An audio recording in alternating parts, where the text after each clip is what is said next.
এই সরকারকে প্রশাসনিকভাবে খুব দক্ষ যোগ্য মনে করি না।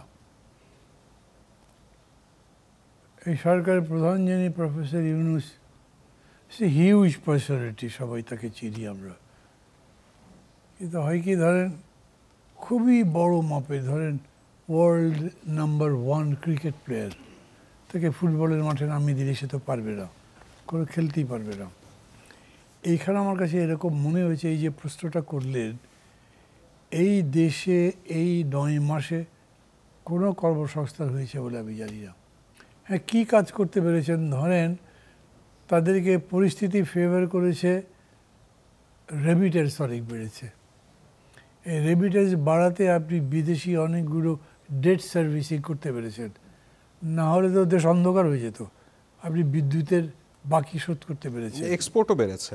হ্যাঁ, এক্সপোর্টও বেড়েছে, এক্সপোর্ট বেড়েছে। এই ব্যাংকিং সেক্টর রিলেটিভলি বেটার গ্রিপে আনার চেষ্টা হচ্ছে। তো এরকম হয়েছে। But he is basically economist, উনি এগুলো বোঝেন কীরকম করে হয়। কিন্তু অ্যাডমিনিস্ট্রেশন যদি বলেন, ধরেন এই যে সেক্রেটারিয়েটের মধ্যে যেগুলো চলছে, এগুলো এরকম চলবে কেন 9 মাস পরেও? আমার কাছে মনে হয় ওই এফিসিয়েন্সির অভাবের কারণে উনি এটা করতে পারেননি।